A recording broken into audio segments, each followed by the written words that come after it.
Good evening, everybody. I'm Michael Tabman, and welcome to Crimes and Times. In 2007, a crime occurred that captured the attention of our entire country, if not the world. On the morning of November 2nd, 2007, the murdered body of 21-year-old Meredith Kircher was found in an apartment that she shared with American exchange student Amanda Knox. The apartment was in Perugia, Italy. A few days later, Amanda, her boyfriend, and a third person were arrested for Meredith's murder. The story quickly became a media sensation. The murder of an attractive young girl and another attractive young girl as a suspect. There were stories of drugs, sex orgies, and all the trappings of a made-for-TV movie, but it was all too real. Amanda Knox, her boyfriend, and one other person were charged and convicted with the murder. Then Knox was acquitted on appeal. Then she was convicted again.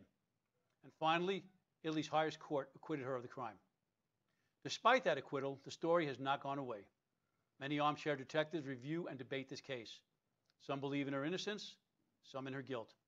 Tonight, we are joined by Lisa Wilson, the co-author of Under Suspicion, the Meredith Kircher murder mystery, and she's going to discuss with us why she believes that Amanda Knox is guilty.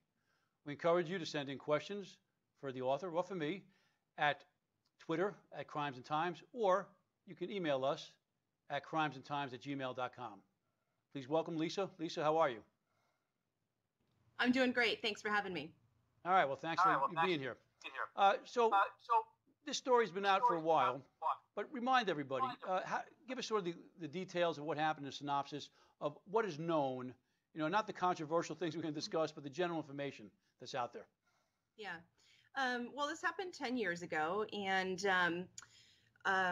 it's interesting, I live in America, and so I have my thoughts about the case as an American. I originally thought that Amanda was probably innocent. I didn't know that for sure, but I thought that was probably the case because I didn't think there was quite enough evidence. So, we can talk about how that's changed over the course of time. But, basically it came out in the news that there was a girl that was murdered in Italy and an American was potentially responsible. And I think, in Seattle, certainly there was more news than there was here in California where I live. I think in Italy, there was more initial press about it than there was here in the States until Amanda's family got involved. Her family was heavily involved in hiring PR to control the conversation. And so what you heard here in America was that, here was this well-adjusted, well-mannered girl with a future ahead of her goes to Italy and, was in an unfortunate situation and is being targeted unfairly. Yet in Italy, the story was different. They really felt like, oh my God, this person came over from America and murdered one of our own. And since that time, there's always been a disconnect between both countries. No question. There's a lot of debate here. Just in introducing you on social media, I got messages from people on both sides of the story. She's guilty, she's innocent, and certainly some of my old colleagues from the FBI have some things to say. So what research did you do? What was your methodology? And tell us how you came to the conclusions that you're going to share with us. Sure. Nick and I work a little bit differently than I think a lot of the true crime authors out there. A lot of times people like yourself have a law enforcement background. They may be lawyers, or maybe they were a juror on a specific case and now they want to write about the case. For us, both of us are lay people for the most part. Nick did study law. I did study a very small amount of psychology back in the day. I do have experience being a juror, but really at the end of the day, what compels us to research and write about this case is truly understanding why and how people become what they become. And so we take a number of different things. We look at the court case. I mean, literally every transcript we can get our hands on, we read. Every interview that we can find, we read. We talk to, as much as we can, we try to interview people involved in the case. We look at social media, what people are saying on social media, and we try to have a very large discussion about what all of that means. So it's not like we're not so much looking at a case and trying to come at it from who done it, or trying to really get into the forensics. We're trying to understand everybody that's involved, and that includes the victim, That includes the perpetrator, that includes the families, the towns they live in, the societies, because all of that together creates these stories. And I think a lot of people that read our books and that enjoy our books like the fact that they can relate to this type of conversations because it's how they talk about cases, you know, whether they're in a forum or they're talking with their friends or their family. We talk about cases the way that they talk about cases, and we make our books very interactive. So we link to all of these videos and documents that we are reading, and so that they can see what our assessment of those cases are.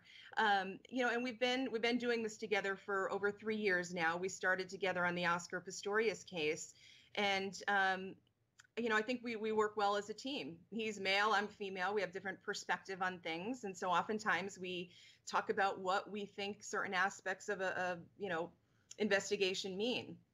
And so so yeah, so we come together really so that we can talk in a conversational way to express what we believe our points of view are. Well, you know, it's funny you say that because as I'm reading your book, there was a dichotomy that you speak about. You're telling a story. You talk Yeah. about the family. You talk about other things. And as a former investigator, I'm thinking to myself, okay, how does this play in? What's the evidence? What does this tell me about whether or not she's guilty? So again, it's just a little different perspective that you and I have as looking at a case. Just so you Sure. know, questions are already coming in for you, but we're going to hold them off until we get a little more conversation. So let's get into that. What evidence Yeah. did you find that's led you to this conclusion that Amanda Knox is guilty, although she was acquitted by the courts? Yeah, so I think really one of the biggest things I wanted to talk about today is motive. I think a lot of people, when they think about this case, they boil it down to DNA, lack of evidence in DNA, and they partially believe, well, they mainly believe that, I think, because of what's been controlled in the media. And so we were very moved to write about this case because we feel strongly that the whole story hasn't been told in the media. And I think Amanda is very selective about what she talks about. And just to say real quickly, one of the main I know there's three people that are involved in this crime. There's Amanda, there's Raffaele, and there's Rudy. The reason why we talk about Amanda a lot is because I think there's the most confusion surrounding her, and who she really is and what she's really capable of. And so we feel that the biggest thing that's missing in this case is the understanding of the motive. You know, it's not required in a court case to convict somebody, but I'll tell you, as a juror, it's extremely important to understand the motive of a case. So I think, Well, actually, one question's coming in right Yeah. now, which says, Yeah. why would she kill her roommate? So let's get right to it. What was her Okay. motive? well, it's a layering of things. You can't look at this and point to one thing and say she killed her because she was jealous or she killed her because she wanted her money. It's not one thing. When you actually look at who Amanda Knox was, how she grew up, why she was in Perugia, and what she was doing when she was there, it creates this much bigger story of what she's capable of and what those emotions were that were going on. We believe that on, you know, when on the night of the murder, that there were drugs involved, that there was money involved, and when you are in an absolute drug-fueled emotional stage, many things are possible. So we don't believe that, you know, Amanda or Raffaele or Rudy went there that night with the intention of killing her. This wasn't a premeditated thing. We do believe that, and I can talk about specifics of what Oh, the yeah, I was going to ask reality you, what of is her the evidence relationship for that? was. Right, what's the evidence of that? Okay, so if you, first of all, I want the listeners to consider this.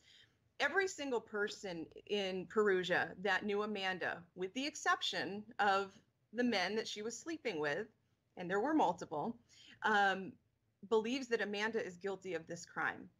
And there's a reason for that. They knew her. They spent time with her. They were around her, and they knew what her true personality was. Sometimes families and parents don't necessarily know what their kids are like outside of their own homes. So there's a couple of things there. First of all, when Amanda and Meredith first met, I mean, I think everything was okay initially, but then there were vast differences in the way that they actually lived their lives. Amanda was there. She wasn't there on a grant. She didn't have, you know, she had to work hard for the money that she had while she was there. she came from a very broken family. There's a long story behind that too. She really wanted to go and sow her oats and have some fun, and she talks very openly about that in her social media. It's not something that I'm just making up, but there are things that you can point to that actually show that she wanted to go to Italy and have a good time. And Okay, I think Meredith. she's a young party girl. How do we jump from party girl to murderer? So I think when you are, again, and I'm sure you can speak to this with your background, when you are in, there's a number of things that happened while she was there. First of all, Meredith was dating. Again, you have to understand it's not a simple answer. I can't say this is the one reason why she died. I think there was a number of things that happened leading up to it. One of the factors I think was Meredith's boyfriend, Giacomo. There is some evidence that Meredith had a thing for Giacomo and expressed that to Meredith, but stayed out of it, kind of said, hey, yeah, you can have him. I'm not going to, interfere with that. And I think that was upsetting to Meredith. Meredith did confide in her sister that she had fought with Amanda. That's something that Stephanie did admit, but unfortunately, Stephanie didn't ask any further questions as to what those arguments were about. So I think, so there's the other thing too, is that Amanda, she was hardly ever home. And why wasn't she home? She wasn't friends. I mean, there was definitely a disconnect between her and Meredith and Meredith's friends. She wasn't invited to go do things with them. She was, quite frankly, sleeping with a number of different people. She was cheating on Solicito with. And you confirmed that. You have been able to confirm that? Yes, I mean, and some of this is from her own words. If you actually read her prison diary and you read some of the testimony from other people, you can piece it all together. And Giacomo confirmed that she slept with Daniel DeLuna 2 days after she was already with Raffaelli. Amanda herself admits that she had a boyfriend back home. She had DJ, and she felt guilty about cheating on him with Raffaelli. So there's this person here that I think that Amanda doesn't want to admit she is, but there's all sorts of proof that she is. And Meredith wasn't that same person. And I think there were great tensions in that house. Both Laura and Philomena said that, in October, there was a very noticeable distance between the two of them. And so there's also this other story out there that none of them knew Rudy, that Rudy was a complete stranger to them. And that's not true either. Although there's no proof that he was close friends with them. There is proof that he had been in the house a few times before. He had partied with the guys downstairs. He had also actually walked home one night from the red zone with all of them, with Meredith, with Amanda. They all walked back to the cottage together. There was a connection with Rudy. And Rudy, Amanda, Raffaelli were all known and admitted drug users. And I think that really played into what happened that night. I think it was this perfect storm of heightened emotions, heightened jealousies. I think, to be quite frank with you, I think that Amanda has sociopathic tendencies. I can't say that for sure, but I think that in what I've observed. My co-author believes that too. And so you're not dealing with this normal college girl who goes off and, has this bright, wonderful future ahead of her. There were some very troubled things in her past in Italy that people don't really want to acknowledge. And it's a big part of the story. Right. So we have this troubled girl sleeping around, whether or not you want to pass judgment on that young girl, party girl, away from home, maybe for the first time. Again, how is this culminating, this murder? Give us the specifics. What happened that night that you believe that led them to commit this brutal murder? Yeah. And all the evidence that you think supports that. Well, I think you also need to look at what is the evidence of that night. So, once they're there in that house, and we truly believe that there were 4 people in the house that night. What happens behind that would be Meredith, Rudy. That would be Rudy, Amanda, Raffaelli, and Meredith. Okay. Everybody else was gone. All of the upstairs and downstairs roommates were gone, and they have solid alibis. There's no question as to where they were. But Amanda and Raffaelli can't quite tie up their alibis. What's very interesting is that around 8:30 that night, both of them turn off their cell phones. They never did that before. Those phones were off for the majority of the night. They can't really be accounted for, to be honest with you, and they want to distance themselves from being there that night. But what's interesting is that Amanda was there and Raffaele were there that day. They were there on November 1st, and they're also the first people at the scene that morning. And so I think that let's start there. Let's look at that evidence. Okay, so they put themselves there at that scene. Amanda also put herself at that scene when she told the police, when she brought Patrick into the story. And she did that because she understood that they found the text message with Patrick. The story that she then went to was that she brought Patrick to the cottage, and that Patrick then proceeded to rape and murder Meredith while she stood by in the kitchen and listened in horror. Why would somebody say that? Well, I think that, and again, you can probably speak to this with your background. You see this all the time. I think that bits of truth are peppered in lies. And so if you consider that Amanda is placing herself and a Black man there at the house, she's introducing this concept of it being a sexual attack. And let's talk about that. Meredith wasn't raped. She was violated, but she wasn't raped. If somebody went there that night to rape her, and they clearly dominated her because there were very few defensive wounds, there were a ton of other wounds that were on her body, but she was set up, basically displayed, and it was proven from the scene that her body was moved. She was displayed in a sexual nature. Her bra and her panties were out there. Her legs were splayed open. Somebody wanted that to look like a sexual crime, but yet she wasn't raped. If somebody's going to go there to rape her, they're going to rape her. They had the ability to, and they didn't. But what they did do was they covered her with a blanket and they locked the door. And if you're going to make the argument that they were so rushed that they couldn't finish the crime, why did they have time to cover her and lock the door? And how did they lock the door? Where did they get the key from? There's a lot of evidence there that goes, let's forget about the conversations for a second about there's no DNA, there's no evidence. There's a whole mosaic. I don't know. There's a lot of circumstantial, I think we call circumstantial evidence. I mean, in this conversation, you can give some ideas why you think Amanda may want to do this, why you think she has the personality, of doing this. But, again, as an investigator, I'm kind of saying, where's the beef? How do you tie her to this murder?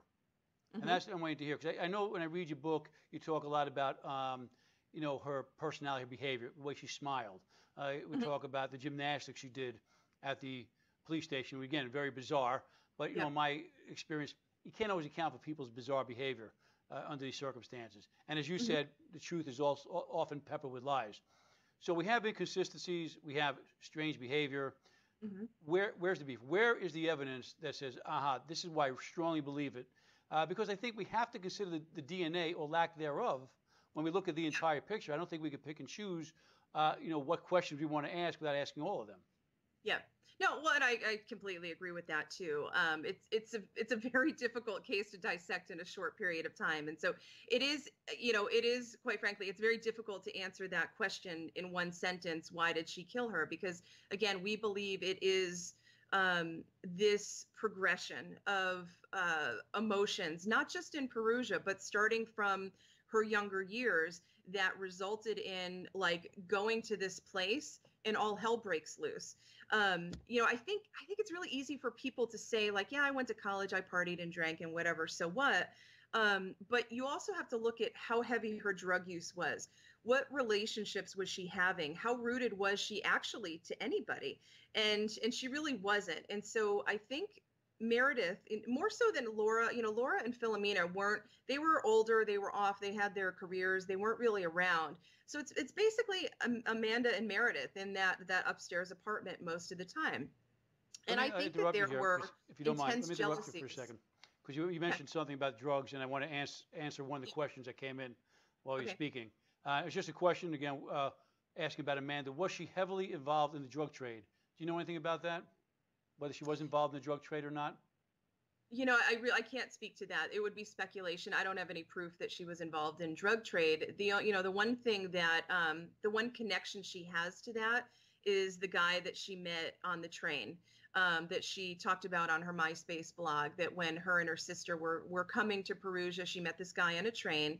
And she supposedly also told somebody in an email, and I mean, I've seen these communications, that she slept with him.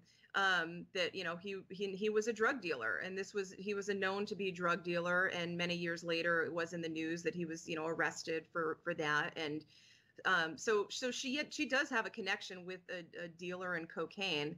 Does that mean that she had some sort of connection herself? Was she selling? I don't know. I don't have proof of that. Okay, and there's another question here, and again, I just want to, for the audience, we're asking the questions. You know, we're not trying to besmirch anyone's character. Sure. Anybody. Yep. The other question is, someone heard that she was supposedly a prostitute. Had you heard any information about that? No, I don't have any evidence of that. Okay. And I don't necessarily think that she was a prostitute, to be honest with you. Okay, so I just want to set those questions clear there, because people, you know, hear things and I don't know if they're hearing this or Sure. they're just making this up when they ask these questions. So we got that off there. Yeah. So let's. People are also asking. So where did DNA play a part in her conviction and her acquittal? In your review of the case, what's your opinion on that? Yeah, well, I mean, there is actually more DNA than the family says there is. I mean, the main spots where they found and where they didn't find, because the absence of evidence is also evidence as well, and that's something that has to be considered.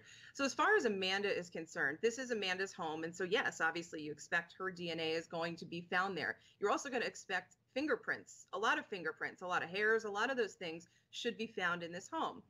They're actually, with the exception of some very troubling spots of where they found them, there's not that much DNA of Amanda in that apartment. Now, granted, they didn't swab the entire place, but there was a significant lack of her fingerprints in that apartment, which I find very interesting. Her DNA was found in the bathroom. It was found in the sink on the faucet.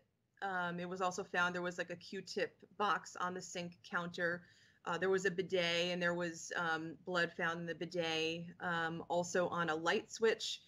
And there was DNA stains that were found under luminol, which means they had been cleaned up, but could only be seen under luminol in the hallway, as well as in Laura's room, which was the room that had the supposed break-in with the broken window. You know, why is Amanda's DNA in those places? Is it just simply mixed there because she lived there?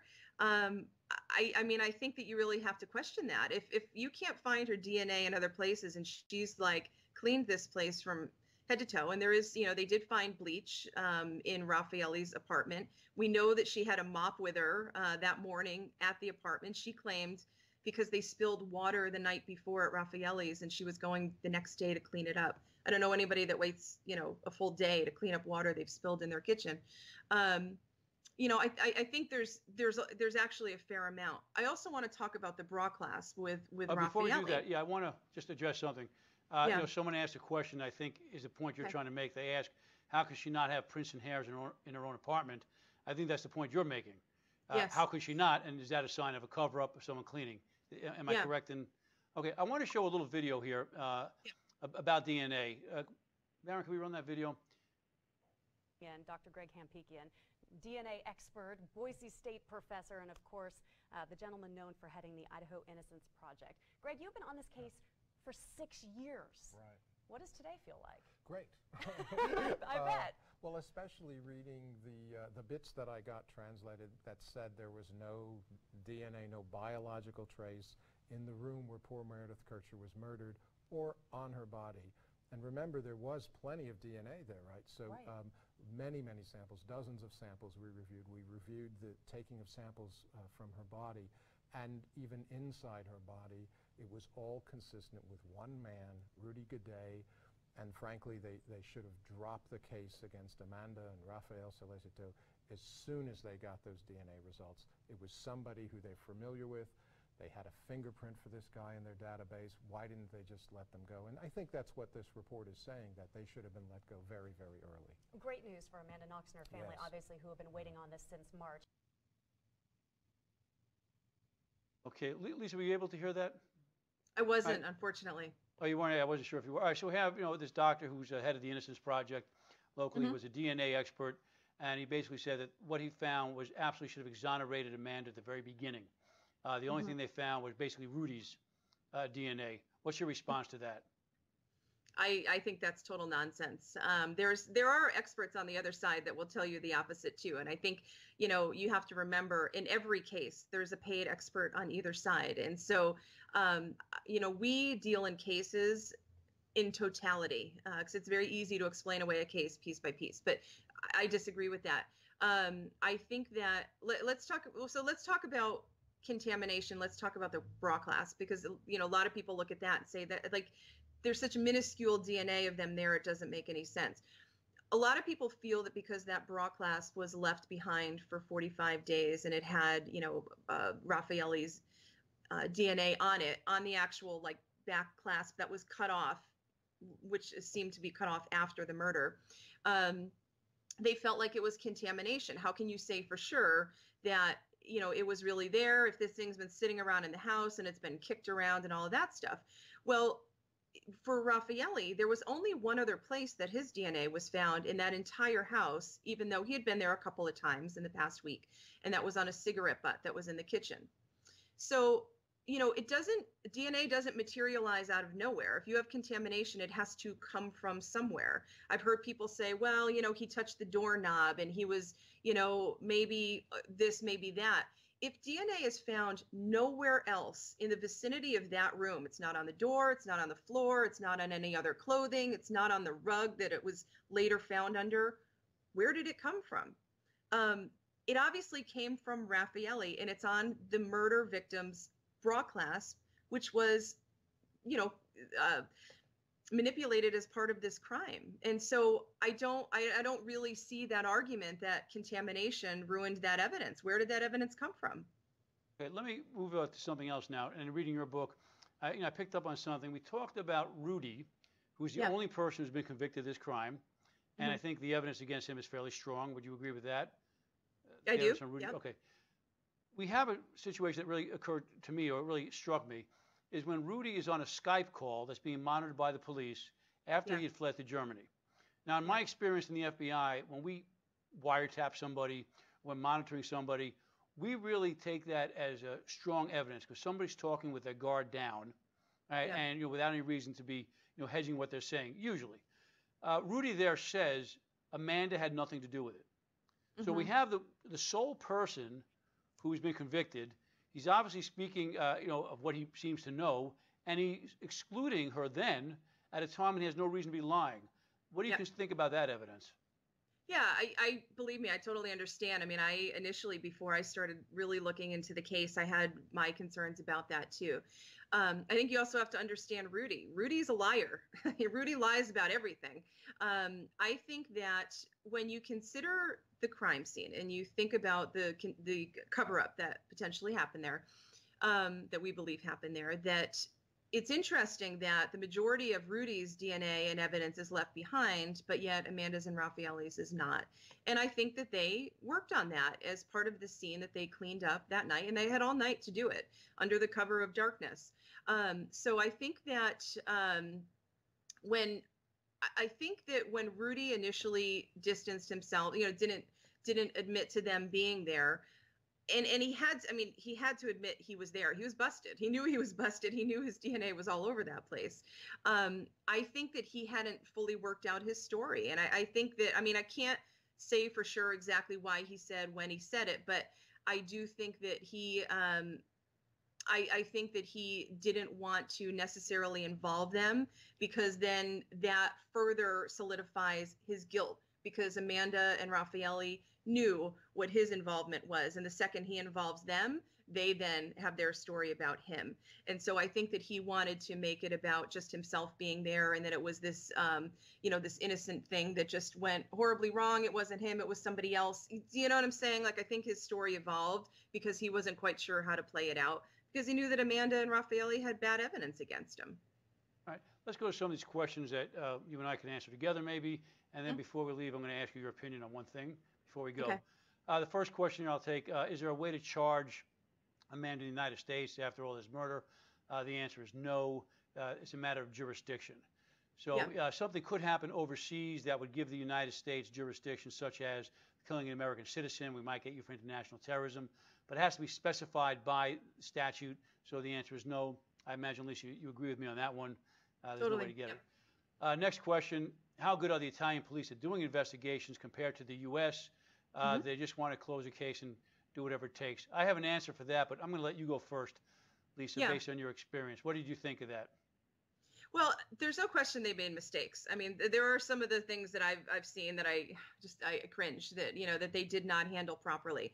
But, quite frankly, you see that in a lot of cases. I mean, it's rare that you have a 100% perfect investigation. And certainly the more high profile the case, the more under criticism those investigators are going to be.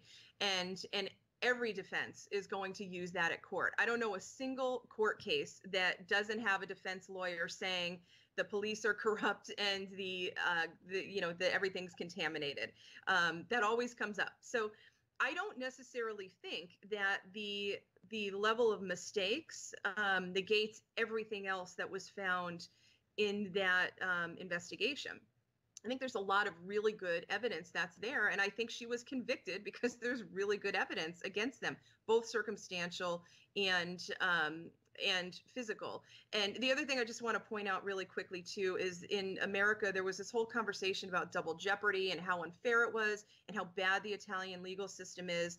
That's nonsense. She did not go through 2 trials. This is a hotly contested thing that Nick and I deal with sometimes that people bring up with us.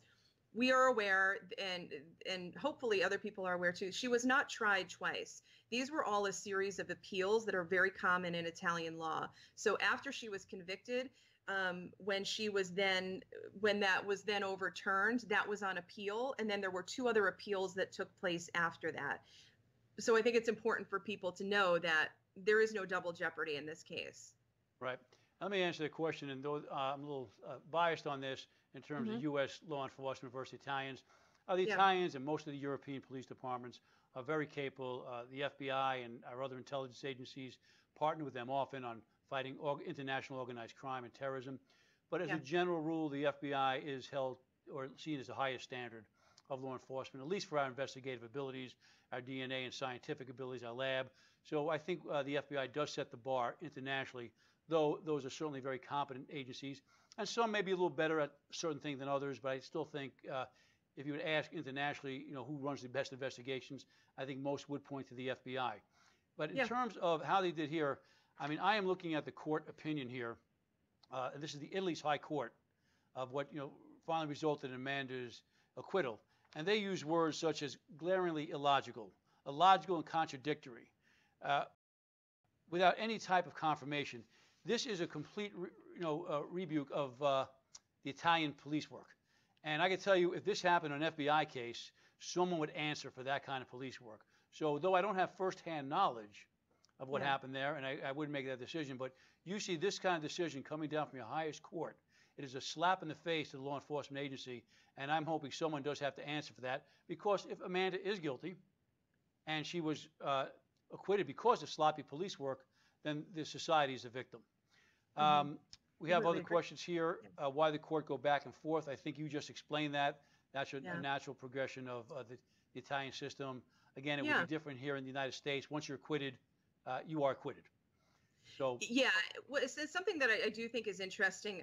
And it's a little bit of a reverse, I think, than the way that people are actually looking at it. A lot of people think that because almost 50% of cases are overturned on appeal in Italy, that means that they do lousy work.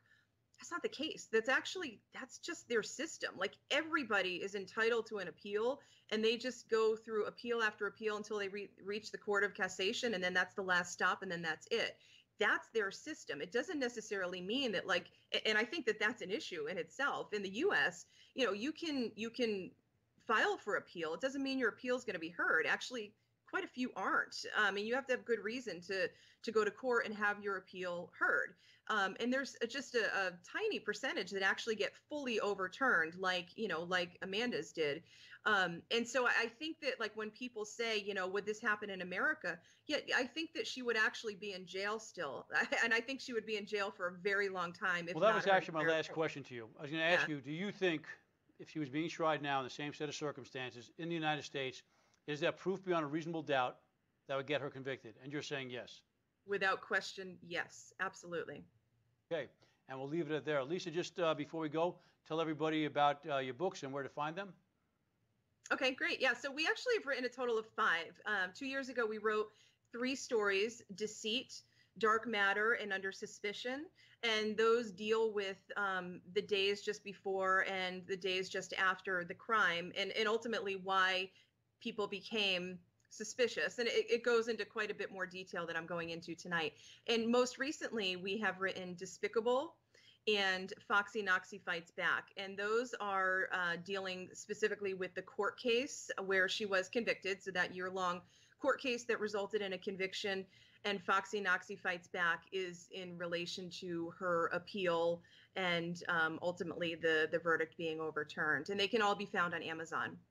And you have a co-author who wrote that with you? I do, Nick Vanderleek, Give him a little plug very too. talented writer. Okay. Yeah, Nick is a really excellent researcher, writer, photojournalist, has years of experience. You can learn more about us and the work that we do on shakedowntitle.com. Fantastic. Thank you for joining us, and thank you for sharing your opinion with us. Yeah, thanks for having me. And we love to have these conversations and debates. So anybody who would love to reach out to us on Twitter, Facebook, or our website, whatever, I certainly welcome it. I think you may hear from some of my former colleagues. But thank you Okay. very much. Okay, Lisa, thank you. Okay, everybody, thank you for staying with us tonight. We had an author who provided us with her reasons for believing that Amanda Knox is guilty. And I've spoken with former law enforcement officials who believe in her innocence. I have not researched this case sufficiently to provide a knowledgeable opinion. From the facts that are known, there are contradictions, discrepancies, and some things that just don't make sense. The pieces of an investigative puzzle rarely, if ever, fit together perfectly. I've learned that in my experience. And although Amanda Knox was tried in Italy, not the United States, she is an American citizen. Apply the tenets of our system of justice in terms of how to review this case. We have our opinions. We engage in spirited debate and play detective at times.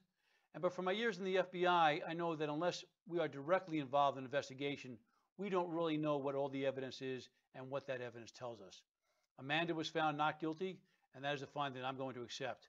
I'm Michael Tabman, and that is my take. Thank you for watching Crimes and Times. Please remember to like us on Facebook, and please subscribe to our YouTube channel where you can find all our previous episodes.